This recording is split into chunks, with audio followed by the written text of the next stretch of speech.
जी तो गाइज आज हम इस ट्यूटोरियल के अंदर डिस्कस करने वाले हैं कि हमारे पास C++ के अंदर कमेंट्स एंड एस्केप सीक्वेंस जो है वो क्या होते हैं। ठीक है, तो सबसे पहले हम यहाँ पे देखेंगे कमेंट्स। ठीक है, तो हम यहाँ पे देखते हैं कि हमारे पास कमेंट्स जो है बेसिकली हैं क्या। तो यहाँ पे वो कहता है कि comments are lines in your code that the compiler ignores.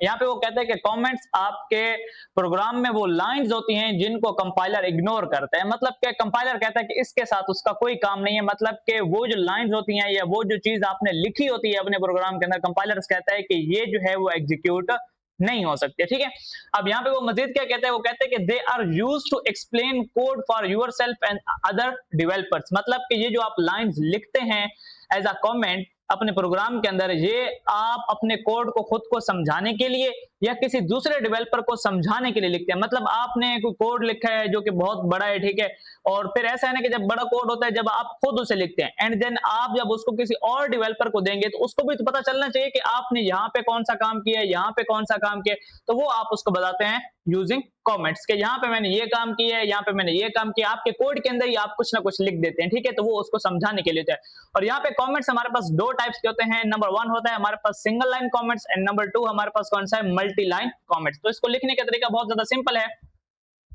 अगर मैं यहाँ पे बात करूं सिंगल लाइन कमेंट की, तो वो हम लिखते हैं यहाँ पे डबल फॉरवर्ड स्लैश लगा के। जब भी हम डबल फॉरवर्ड स्लैश लगाते हैं तो वो लाइन जो है वो कमेंट तस्वर की जाती है। ठीक है, तो मैं यहाँ पे क्या करता हूँ कि मैं यहाँ पे कुछ भी लिख सकता हूँ, जैसे कि मैं यहाँ पर एक वेरिएबल बना रहा हूं। ठीक है, मैंने ये लिख दिया, ये मैंने यहाँ पे एक वेरिएबल बना दिया। अब यहाँ पे मैं कुछ भी ऐसी इंपॉर्टेंट चीज लिख सकता हूँ जो कि किसी और डेवलपर को समझाने के लिए। तो ये हो गया मेरा सिंगल लाइन कमेंट। अगर यहीं पे अब देखो, इसको मैं मल्टी लाइन नहीं लिख सकता। देखो जैसे मैं यहाँ पे नीचे वाली लाइन पे आऊंगा ना तो ये कमेंट नहीं होगी। अब ये दूसरी लाइन जो है, अगर ये आप देखें तो ये कलरफुल आ रही है, मतलब ये कमेंट का पार्ट नहीं है। ठीक है, मैं तो चाहता था कि मैं मल्टी लाइन कमेंट लिखूं, तो उसके लिए हमारे पास मल्टी लाइन जो तरीकाकार है वो यूज होता है। वो हमारे पास कौन सा है, वो है हमारे पास फॉरवर्ड स्लैश एंड यहाँ पे हमारे पास है एक स्टैरिक। ठीक है, फॉरवर्ड स्लैश एंड स्टैरिक जब आप लगाते हैं तो इसका मतलब क्या है कि आपका जो कमेंट है वो मल्टी लाइन हो सकता है। जैसे कि मैं यहाँ पे आप फर्ज करें कि मैं यहाँ पे कोई लिस्ट बनाना चाहता हूँ, मैं एक वेरिएबल बनाऊंगा। ठीक है, नंबर 2 मैं यहाँ पे लिखूंगा। ठीक है, मैं ऐसे कर लेता हूँ। उसके बाद मैं उसको सम करूंगा 3, उसके बाद मैं उसको सब्ट्रैक्ट करूंगा। ठीक है, मैंने यहाँ पे बस आप लोगों को समझाने के लिए एक मल्टी लाइन कमेंट लिखे। तो अब यहाँ पे आप देखें, मुझे कमेंट का जो ये जो मुझे सेंटेक्स है वो मुझे जस्ट एक बार यूज करना पड़ा है। लेकिन अगर यहीं पे मैं जो है वो सिंगल लाइन के 3 कमेंट्स बना लूं तो भी आप बना सकते हैं, कोई इशू नहीं है। आप मल्टी लाइन अगर आप कमेंट लिख रहे हैं तो उसके बेहतर तरीकाकार तो यही है कि आप मल्टी लाइन का कमेंट जो है वो यूज करें। ठीक है, अच्छा, अब यहाँ से कमेंट करना जो है ना, ये इसके कुछ शॉर्टकट भी हैं। शॉर्टकट ये है कि अगर आप ये जैसे मैंने ये लिखा हुआ है ना, मैं यहाँ पर एक वेरिएबल बना रहा हूँ, सिंगल लाइन कमेंट जो है इसको मैं खत्म करना चाहता हूँ। मतलब मैं चाहता हूँ कि ये मेरी कोई प्रोग्राम की लाइन है, तो आपने क्या प्रेस करना है, कंट्रोल प्लस फॉरवर्ड स्लैश। ठीक है, अपने कीबोर्ड के ऊपर आप प्रेस करें कंट्रोल प्लस फॉरवर्ड स्लैश, तो ये कमेंट हट जाएगा। आप दोबारा इसको कमेंट करना चाहते हैं तो आप control plus forward slash press करें तो ये कमेंट लग जाएगा। ठीक है, इसी तरह अगर आपको मल्टी लाइन को यहाँ पे वो करना है तो आप इसको सिलेक्ट करें, कंट्रोल प्लस फॉरवर्ड स्लैश दबाएं, तो यहाँ पे ये कमेंट सिंगल लाइन लगेगा और यहाँ पे आप इसको करेंगे तो ये हट जाएगा। अच्छा, ये बात याद रखें, चाहे मल्टी लाइन है चाहे जितनी भी लाइन को आप सिलेक्ट करते हैं, जब आप कंट्रोल प्लस फॉरवर्ड स्लैश दबाएंगे तो लगेगा सिंगल लाइन कमेंट ही और खत्म भी सिंगल लाइन कमेंट होगा। अब ये मल्टी लाइन वाला कमेंट जो है ना, जब मैंने कंट्रोल प्लस फॉरवर्ड स्लैश दबाया तो ये खत्म नहीं होता। ठीक है, लेकिन यहाँ पे अगर सिंगल लाइन कमेंट होता तो वो खत्म हो जाता। मल्टी लाइन कमेंट को खत्म करने के लिए आपको ये साइन जो है वो हटाने पड़ेंगे। ठीक है, अब अगर यहाँ पे ना आप किसी भी लाइन को देखें, मैं यहाँ पे रिटर्न 0 वाली लाइन को कमेंट आउट करना चाहता हूँ, मैं कंट्रोल प्लस फॉरवर्ड स्लैश दबाऊंगा, ये कमेंट हो जाएगा। मैं कंट्रोल प्लस फॉरवर्ड स्लैश दोबारा दबाऊंगा तो ये अनकमेंट हो जाएगा। ठीक है, तो ये है हमारे पास कमेंट्स। इसके बाद हमारे पास क्या आता है, इसके बाद अच्छा, यहाँ पे पहले वो ये मैं आपको लोगों को बता दूं कि हम कमेंट क्यों यूज करते हैं। तो यहाँ पे उन्होंने कुछ 3 पॉइंट्स लिखे हैं, ये आप लोग खुद भी रीड कर सकते हैं। यहाँ पे वो कहते हैं कि makes code easier to understand for others. ठीक है, कोड को जो है वो यहाँ पे इजियर बनाता है समझने के लिए। ठीक है, दूसरों के लिए, मतलब आप जिसको कोड दे रहे हैं उसको पता चल जाएगा कि आपने अपने प्रोग्राम के अंदर क्या किया है कमेंट के जरिए। ठीक है, एंड यहाँ पे वो मजीद कहते हैं कि हेल्प डॉक्यूमेंट कम्प्लेक्स लॉजिक। ठीक है, अगर देखो फर्ज करो आप यहाँ पे एक प्रोग्राम बना रहे हो तो आपके पास कोई ऐसा लॉजिक है जो थोड़ा बहुत कॉम्प्लेक्स है, जो हर किसी को आसानी से समझ नहीं आ सकता, मतलब कि अगर वो सिर्फ प्रोग्राम को देखे तो उसको समझ नहीं आएगा, तो उसके लिए आप क्या कर सकते हैं कि आप हर लाइन के ऊपर कमेंट लिख दें कि यहाँ पे मैं ये कर रहा हूँ, यहाँ पे मैं ये कर रहा हूँ, यहाँ पे मैं ये कर रहा हूँ, तो इससे दूसरे बंदे को कोड बहुत आसानी से समझ आ सकता है। ठीक है, मतलब कि आपने ना कोई अपने कोड के अंदर कोई ऐसा लॉजिक परफॉर्म किया है जिसकी हर एक लाइन जो है वो थोड़ी सी कॉम्प्लेक्स है, थोड़ी सी समझने में जो है ना वो ट्रिकी है, तो अगला बंदा जब कोड देखेगा तो उसको क्या पता, मतलब अच्छे से अच्छा डेवलपर भी हो लेकिन कोड आपने लिखे क्या पता उसको समझ ना आए, तो फिर आप क्या करते हैं हर लाइन के ऊपर कमेंट लिखते हैं कि मैं यहाँ पे इस लाइन में ये कर रहा हूँ, इस लाइन में ये कर रहा हूँ, इस लाइन में ये कर रहा हूँ, तो ये बहुत ही बेहतरीन चीज है जब आप कोडिंग करते हैं किसी और को समझाने के लिए, ठीक है, इस तरह की चीजों के लिए। एंड यहाँ पे वो यहाँ पे क्या कह रहा है, useful for temporarily disabling code while testing, ठीक है, टेस्टिंग के दौरान ये जो है ना, मतलब क्या है कि कमेंट्स वगैरह जो है वो यहाँ पे इग्नोर किए जाते हैं, तो इस वजह से जो है आप कमेंट्स के जरिए जो है यहाँ पे आप चीजों को जो है वो अच्छे से देखें। फर्ज करें कि आप टेस्ट कर रहे हैं, ठीक है, आपने अपना प्रोग्राम जो है वो एग्जीक्यूट किया और वहां पे कोई एरर आए, तो एरर के थ्रू ना जो एरर होगा वहां से आपको पता चल जाएगा कि अच्छा ये कमेंट यहाँ पे लिखा है, तो इसका मतलब है कि ये जो एरर आ रहा है ये बेसिकली इस जगह पे यहाँ पे आ रहा है और उसको मैं इस तरह से जो है वो ठीक कर सकता हूँ, ठीक है, तो इस तरह मुख्तलिफ किस्म की चीजों के लिए ये कमेंट्स जो है वो यूज हो सकते हैं। अच्छा, यहाँ पे वो क्या कहते हैं कि व्हाट आर एस्केप सीक्वेंस, हमारे पास एस्केप सीक्वेंस जो है वो बेसिकली क्या है, तो यहाँ पे वो कहता है कि escape sequence are special characters combination used inside strings to represent characters that can not be typed directly. अब ऐसा होता है ना कि कुछ स्पेशल कैरेक्टर जो होते हैं ना वो प्रोग्रामिंग का अपना पार्ट है, जैसे कि स्टैरिक हो गया, ठीक है, जैसे कि ये माइनस वाला साइन हो गया, प्लस एडिशन वाला साइन हो गया, ठीक है, उसके बाद जो आपके पास फॉरवर्ड स्लैश है ये हम डिवीजन के लिए यूज करते हैं, तो ये जो स्पेशल कैरेक्टर है ये बेसिकली क्या होते हैं कि ये जो है ना अगर हम बात करते हैं, क्योंकि ये तो प्रोग्रामिंग का पार्ट है तो इसको आप डायरेक्टली कहीं पे यूज नहीं कर सकते अकेले में, तो इसको यूज करने के तरीकेकार हैं जिसको हम कहते हैं एस्केप सीक्वेंस। इनके साथ हम कुछ चीजें इनके ये जो हमारे पास स्पेशल कैरेक्टर होते हैं इसके साथ हम एक और स्पेशल कैरेक्टर ऐड करते हैं जो कि क्या होता है, इस चीज को फिर वो यहाँ पे क्या कर लेता है, इस चीज को फिर वो हमें यूज करने की जो है वो कैपेबिलिटी जो है वो प्रोवाइड कर देता है। मतलब अगर मुझे कहीं पे फॉरवर्ड स्लैश यूज करना है, वैसे तो मैं इसको नहीं यूज कर सकता, क्यों, क्योंकि वो तो प्रोग्रामिंग का पार्ट है, मैं तो उसको किसी भी स्ट्रिंग के अंदर यूज नहीं कर सकता, लेकिन अगर मैं एस्केप सीक्वेंस का यूज करूंगा देन मैं उसको यूज कर पाऊंगा, ठीक है, तो ये इसी वजह से यहाँ पे हमारे पास है। अब यहाँ पे कुछ एस्केप सीक्वेंस है जो कि बहुत ज्यादा कॉमन है, इन्हीं को हम मोस्टली यूज करते हैं, तो उसमें हमारे पास है स्लैश एन। अब फर्ज करो मैं स्ट्रिंग लिख रहा हूँ सी आउट में, मैं लिखता हूँ my name is Mohammad Ishfaq Khan और मैं चाहता हूँ कि ये जो माई एज इज 21 है ये नेक्स्ट लाइन पे है, तो वैसे अगर मैं सी आउट के अंदर लिखता हूँ तो ये नेक्स्ट लाइन पे नहीं आएगा, लेकिन अगर मैं जहां पे मेरी लाइन खत्म हो रही है मोहम्मद इशफाक खान वाली, मैं वहां पे स्लैश एन लगा दूं तो वो जो नेक्स्ट लाइन होगी उसको नीचे ले आएगा, ठीक है। इसी तरह स्लैश टी बेसिकली 8 स्पेसेस जो है वो आपके टेक्स्ट के अंदर प्रोवाइड कर देती है। मैं अगर लिखता हूँ my name is Mohammad Ishfaq Khan, मैं चाहता हूँ जो मैं इसके बाद जो सेंटेंस लिखूं उसके दरमियान 8 स्पेसेस का जो है वो डिस्टेंस है या 4 स्पेसेस का जो डिस्टेंस है। अब किसी प्रोग्रामिंग लैंग्वेज में ये 8 स्पेसेस होती हैं, किसी में ये 4 होती हैं, ठीक है, तो मैं चाहता हूं कि कुछ डिस्टेंस है तो देन मैं स्लैश टी का यूज कर सकता हूं। इसी तरह अगर मुझे कहीं पे बैक स्लैश लगानी है, क्या लगानी है, बैक स्लैश, तो मैं अगर सिंपल बैक स्लैश लगाऊंगा ना तो वो जो है वो तो खुद जो है किस लिए यूज होता है, वो तो एस्केप सीक्वेंस के लिए यूज होता है।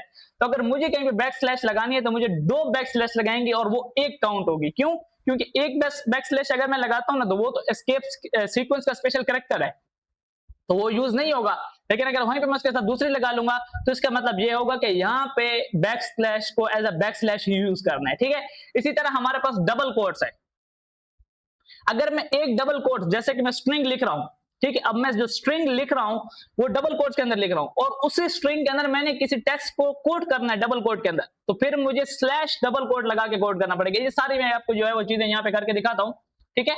अब मैं यहाँ पे आ चुका हूं और यहाँ पे मैं जो है ना कुछ लिखता हूं जैसा कि सी आउट, ठीक है, मैं यहाँ पे सी आउट लिखता हूं और मैं यहाँ पे लिखता हूं कोई टेक्स्ट, मैं लिखता हूं यहाँ पे हेलो हेलो, ठीक है, मैंने यहाँ पे हेलो लिखा।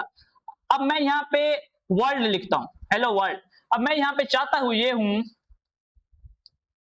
ठीक है, अब मैं यहाँ पे ये चाहता हूं कि मेरा जो हेलो है वो एक लाइन पे एंड जो वर्ल्ड है ये दूसरी लाइन पे, तो मुझे क्या करना होगा, मुझे यहाँ पे स्लैश एन लगा देना है, स्लैश एन। तो जैसे ही मैं यहाँ पे स्लैश एन लगाऊंगा तो आप देखो बाकी स्ट्रिंग का कलर जो है वो क्या है, वो ऑरेंज है, लेकिन स्लैश एन जो कि एक एस्केप सीक्वेंस है इसका कलर क्या है, ब्लू है, तो इसका मतलब ये कोड का पार्ट है, ठीक है। तो यहाँ पे ये क्या करेगा, हेलो को पहली लाइन के ऊपर आने देगा, जैसे ही स्लैश एन आ जाएगा कंपाइलर क्या कर देगा, स्लैश एन के बाद वाला जितना भी टेक्स्ट होगा उसको नेक्स्ट लाइन पे लेके आ जाएगा, ठीक है।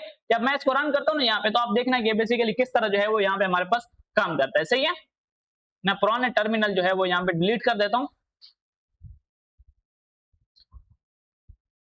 यहाँ पे ये थोड़ा बहुत टाइम ले रहा है, ठीक है। एंड यहाँ पे अगर आप देखें तो मेरे पास हेलो आ गया, एंड यहाँ पे मेरे पास वर्ल्ड जो है वो दूसरी लाइन पे आ गया। अब यहाँ पे आप एक चीज नोट करें, मेरा जो वर्ल्ड है उसके शुरू में स्पेस आ रहा है, तो यहाँ पे आप देखें ये स्लैश एन से पहले भी तो एक स्लैश एन जब मैंने लगाया है, तो जो वर्ल्ड मैंने लिखा है उससे पहले स्पेस है, तो इसी वजह से वो स्पेस भी एज अ स्ट्रिंग ही होता है। मैंने आपको बताया कि स्पेस क्या है, स्ट्रिंग का ही एक कैरेक्टर है, ठीक है। एम्प्टी स्पेस जो है वो स्ट्रिंग का ही एक कैरेक्टर माना जाता है, ठीक है। अगर मैं यहाँ से ये स्पेस हटा दूं ना, ये वाला, तो अगर मैं फिर अगर यहाँ पे रन करूं तो आप देखना, ठीक है। तो यहाँ पे अब जो वर्ल्ड जो है उसके शुरू में जो है वो स्पेस नहीं होगा, क्यों? क्योंकि मैंने यहाँ पे स्लैश एन और वर्ल्ड के दरमियान में कोई स्पेस नहीं रखा, ठीक है। ये हो गया। अच्छा, अब यहाँ पे अगर मैं यहाँ पे टी लगाता हूँ, W T, sorry small T, ठीक है। अब मैंने यहाँ पे स्लैश टी लगाया है, तो अब क्या होगा, अब यहाँ पे आप देखना स्पेसेस कितनी ज्यादा आ जाती है। मैं जैसे इसको रन करता हूँ तो आप देखना हेलो और वर्ल्ड के दरमियान स्पेसेस जो है वो काफी ज्यादा होंगे। ये देखो, अब यहाँ पे एक दो, अब यहाँ पे हमें दो स्पेसेस नजर आ रही है, ठीक है। लेकिन मोस्टली ये जो है वो 8 स्पेसेस होती हैं। जब आप इसको किसी डॉक्यूमेंट के ऊपर या रिपोर्ट के ऊपर जब आप काम करते हैं, तब यहाँ पे ये 8 या 4 स्पेसेस जो है वो काउंट किए जाते हैं। आप वैसे कभी टैब का यूज करें ना, जब आप माइक्रोसॉफ्ट वर्ड डॉक्यूमेंट के अंदर काम कर रहे होते हैं, तो वहां पे अगर आप टैब का यूज करें तो वहां पे आई थिंक 4 स्पेसेस जो है वो आती हैं, या पता 8 आती हैं। यहाँ पे इस तरह उसका सीन होता है, ठीक है। मोस्टली प्रोग्रामिंग में इसको हम 8 स्पेसेस बोलते हैं, ठीक है। इंटरव्यूज में क्वेश्चन हो सकते हैं, तो वहां पे आप मोस्टली जो लोग हैं वो आंसर 8 स्पेसेस करते हैं। लेकिन फिर भी आप लोग चेक कर लीजिएगा कि आजकल जो है इसका आंसर क्या चल रहा है, 8 स्पेसेस चल रहा है या 4 स्पेसेस चल रहा है, ठीक है। अब यहाँ पे अगर आप देखें तो यहाँ पे उसने जस्ट 2 स्पेसेस जो है वो यहाँ पे की है। अच्छा, अब हम यहाँ पे बात करते हैं नेक्स्ट हमारे पास कौन से, नेक्स्ट है हमारे पास, किधर गए, ठीक है, डबल बैक स्लैश, ठीक है। अगर मैं सिंगल बैक स्लैश लगाता हूँ ना, ये देखो मैंने सिंगल बैक स्लैश लगाई है, लेकिन मैं चाहता हूं कि हेलो और वर्ल्ड के दरमियान एक बैक स्लैश आ जाए, तो यहाँ पे आप देखिए उसका कलर रेड है, वो नहीं यूज मैं कर पाऊंगा। देखिए मैं जब रन करता हूँ ना, तो ये स्ट्रिंग में यूज नहीं होगा, यहाँ पे मुझे एरर आएगा। देखो यहाँ पे एरर दे रहा है, सही है। तो अगर मुझे आज यहाँ पे इसने प्रिंट की है, लेकिन यहाँ पे उसने इस बैक स्लैश को इग्नोर किया है, ठीक है। तो मैं यहाँ पे क्या करता हूँ, एक और बैक स्लैश लगाता हूँ, तो अब यहाँ पे एक ही बैक स्लैश प्रिंट होगी मेरे स्ट्रिंग के अंदर, ठीक है। मैं रन करता हूँ एंड आप देखना एक सिंगल बैक स्लैश मेरे उसके अंदर आ जाएगी, ठीक है। इसी तरह यहाँ पे एक और हमारे पास क्या है, डबल कोट्स लगाना। अच्छा, ये डबल कोट्स के अंदर मैंने हेलो वर्ल्ड लिखा हुआ है ना, मैं चाहता हूं कि ये जो मेरा वर्ल्ड है ये डबल कोट्स के अंदर आ जाए। तो वैसे अगर मैं डबल कोट्स यहाँ पे लगाता हूँ ना, तो आप देखें यहाँ पे मेरे पास एरर आ रहा है, ठीक है। मेरा सारी चीजें जो है वो गड़बड़ हो जाती है। अगर मैं यहाँ पे वर्ल्ड के अंदर डबल कोट्स लगा देता हूँ, मैं कहता हूँ कि वर्ल्ड जो है मेरा हेलो और वर्ल्ड, जब ये मेरे पास प्रिंट हो गया तो वर्ल्ड जो है वो डबल कोट्स के अंदर हो, तो वैसे मेरे पास यहाँ पे क्या आ रहा है, एरर आ रहा है। तो मुझे इससे क्या करना होगा, मुझे इस डबल कोट्स के पहले भी यहाँ पे क्या लगाना होगा, फॉर बैक स्लैश लगानी होगी, और यहाँ पे भी मुझे जो है वो बैक स्लैश लगानी होगी। हाँ, ऐसा हो सकता था कि अगर मेरी जो बाहर वाली स्ट्रिंग है, मतलब जो मैं मेन स्ट्रिंग जो है वो मेरी डबल कोट्स के अंदर लिखे हुए, और मैं वर्ल्ड को भी कोट्स के अंदर लिखना चाहता हूँ, तो मैं सिंगल कोट्स का यूज करूँ, तो फिर मैं बैक स्लैश के बगैर जो है वो यूज कर सकता हूँ, ठीक है। लेकिन अगर मुझे डबल कोट्स के अंदर यूज करना है और बाहर भी डबल कोट्स है, देन मुझे क्या लगाना पड़ेगा, बैक स्लैश उन दोनों डबल कोट्स के साथ जो है मुझे लगाना पड़ेगा, सही है। मैं यहाँ पे रन करता हूँ, अब आप देखना मेरा जो हेलो वर्ल्ड है, वर्ल्ड जो है मेरा वो डबल कोट्स के अंदर होगा, ठीक है। यहाँ पे मैं अगर आप किसी चीज को स्पेसिफिक करना चाहते हैं। इसी तरह यहाँ पे हमारे पास जो लास्ट है वो कौन सा है, किधर गया, लास्ट जो है वो हमारे पास सिंगल कोट का भी यही सीन है। अगर बाहर सिंगल कोट है, ठीक है, अगर यहाँ पे बाहर सिंगल कोट होते, ठीक है। अब देखो बाहर है डबल कोट्स, और मैं यहाँ पे अगर लगाता हूँ ना सिंगल कोट्स, तो फिर इतना इशू नहीं है, ठीक है। फिर जो है वो काम करेगा यहाँ पे, फिर मेरा हेलो वर्ल्ड जो है वो मेरा सिंगल कोट्स के अंदर नॉर्मली आ जाएगा, ठीक है। लेकिन अगर बाहर भी होते सिंगल कोट्स, तो फिर मेरे पास क्या बनता है, फिर मेरे पास बनता है मसला, तो जिसकी वजह से मुझे सिंगल कोट के साथ भी क्या लगाना पड़ेगा, बैक स्लैश जो है वो यहाँ पे मुझे लगानी पड़ेगी, ठीक है। तो ये इस तरह जो है वो बेसिकली काम करता है हमारे पास एस्केप सीक्वेंस, ठीक है। नेक्स्ट हम देखते हैं हमारे पास नोट्स में और क्या है। अच्छा, यहाँ पे उसने एक चीज बताई है कि endl versus back slash n का क्या यूज है। अब जो एंडल है ना, वो भी बेसिकली एक लाइन को एंड करने के लिए यूज होता है, एंडल मतलब एंड लाइन, ठीक है। तो यहाँ पे वो कहता है फंक्शंस, तो एंडल का जो फंक्शन है वो क्या है, move to the new line plus flushes buffer, ठीक है, मतलब कि ये 9 लाइन पे भी आपको लेके जाता है और बेसिकली वहां पे वो बिल्कुल स्टार्ट से जो है वो ये सारा काम करता है, लेकिन यहाँ पे ये क्या करता है, only moves to the new line. ठीक है, यहाँ पे ये क्या करता है, सिर्फ नई लाइन पे लेके जाता है, बाकी ये नहीं देखता कि इसका आगे जो मैंने स्पेसेस हटानी है नहीं हटानी, ये वाला सारी चीजें ये यहाँ पे नहीं करता। ठीक है, अब यहाँ पे परफॉर्मेंस की बात करते हैं तो यहाँ पे एंडल जो है वो थोड़ा सा स्लोअर है और स्लैश एन जो है वो फास्टर है, मतलब हमारे प्रोग्राम को तेज करने में जो है वो अच्छा किरदार यहाँ पे ये करता है। ठीक है, एंड यहाँ पे एंडल जो है स्मॉल प्रोग्राम्स, जब आप छोटे प्रोग्राम यूज बनाते हैं ना तो तब आप जो है यहाँ पे स्मॉल प्रोग्राम्स के अंदर एंडल का यूज करें तो कोई इतनी प्रॉब्लम नहीं है, क्योंकि वो ऑलरेडी प्रोग्राम छोटे होते हैं तो परफॉर्मेंस का इतना जो है वो फर्क नहीं पड़ता। लेकिन अगर आपके पास जो प्रोग्राम है वो बड़े हैं और आपकी परफॉर्मेंस पे जो है फिर असर पड़ सकता है, अगर आप हर जगह एंडल का यूज करेंगे तो कंपाइलर जो है वो फिर कुछ सेकंड्स के लिए जो है आपका प्रोग्राम जो है और बहुत जगह आप जब इंटरव्यूज में जाते हैं, कंपटीशंस में जाते हैं, तो यहाँ पे एक एक सेकंड आप लोगों के लिए बहुत ज्यादा इंपॉर्टेंट होता है जब आप अपने प्रोग्राम को रन करते हैं। ठीक है, तो यहाँ पे परफॉर्मेंस क्रिटिकल कोड मतलब स्लैश एन जो है परफॉर्मेंस के हिसाब से बहुत ही अच्छा जो है वो काम करता है। ठीक है, तो ये कुछ की टेक्स हैं और नेक्स्ट जो हमारा लेक्चर है उसमें हम क्या देखने वाले हैं, उसमें हम कंट्रोल फ्लो जो है फिर स्टार्ट करने वाले हैं, जिसमें if else nested if else यहाँ पे ये सारी चीजें जो है हम यहाँ पे डिस्कस करेंगे अपने नेक्स्ट ट्यूटोरियल में। ठीक है, तो आज के लिए इतना ही, मिलते हैं अपने नेक्स्ट ट्यूटोरियल में, अपना बहुत बहुत ख्याल रखिएगा, अल्लाह हाफिज।